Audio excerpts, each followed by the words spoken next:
မင်္ဂလာပါအဲ့တော့ဒီ hotel လုပ်ငန်းမှာဝန်ဆောင်မှုပေးနေတဲ့ဝန်ထမ်းတွေအနေနဲ့ billing and payment ပေါ့နော် hotel ကပေးဆောင်တဲ့နေရာမှာအဲ့ဒါကိုပြောရတဲ့စကားပြောစာကြောင်းလေးတွေကိုကျွန်မဒီ video file လေးမှာ share လုပ်ပေးပါမယ်အဲ့တော့ we accept all major credit cards so credit card အားလုံးပေါ့ major credit cards ဆိုတာက credit card အမျိုးအစားအားလုံးဒီပါကို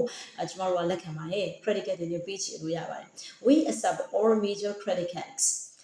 your deposit will be refunded at checkout တကယ်လို့သူကဘယ်နည်းနေမှာမသိလို့9ရက်စာ deposit တင်ထားတယ်ပေါ့နော်အဲ deposit တင်ထားရဆိုရင်အဲ့ deposit ကိုဒီ check out လုပ်တဲ့အချိန်မှာ refund ပြန်လုပ်ပါမယ်သူကတကယ်လို့2ရက်ပဲနေရဆိုလို့ရှိရင်ဒါ3ရက်စာကိုပြန်ပြီးတော့မှ refund လုပ်ပေးတာမျိုးပေါ့နော်အဲဆိုတော့ your deposit will be refunded at checkout can I have your signature here please ဒီမှာလက်မှတ်လေးထိုးပေးနိုင်မလား signature ဆိုတာလက်မှတ်ပေါ့ can I have your signature here please please let us know if you need an itemized receipt အဲ့တော့ဆိုဒီဘေးပေါ့နော်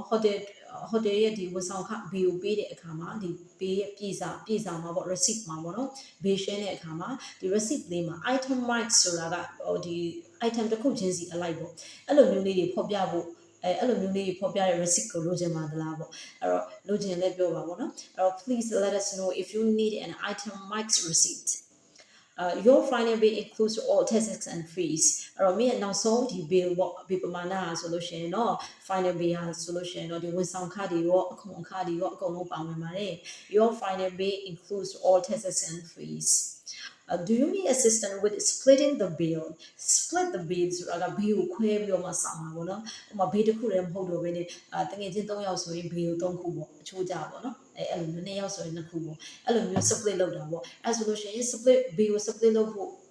လိုပါသလားเนาะလိုချင်ပါသလားလိုချင်ကျမတို့ထုတ်ပေးပါမယ်အဲ့ဒီဘောပေါ့ do you need assistance with splitting the bill ဖြစ်ပါတယ် okay ဒါဆိုအခုပြောတော့တာလေးကတော့ billing and payment ဆိုပြီးတော့ hotel ကရှင်းတဲ့နေရာမှာဒီ hotel ဝန်ထမ်းတစ်ယောက်ကအဲ့ဒီကိုပြောရတဲ့စကားပြောစာကြောင်းလေးဖြစ်ပါတယ်ဗီဒီယိုကိုအခုလိုအဆုံးထိကြည့်ပေးတဲ့အတွက်လည်းကျေးဇူးတင်ပါတယ်အင်္ဂလိပ်စကားကိုအခြေခံကနေကျင်းပြောတတ်ချင်တယ်ဆိုရင်ကျမရဲ့ Brilliant Future English စာသင်တန်းမှာရှိတဲ့ Basic English Speaking Course ကိုသင်ယူလို့ရပါတယ်ကျေးဇူးတင်ပါတယ်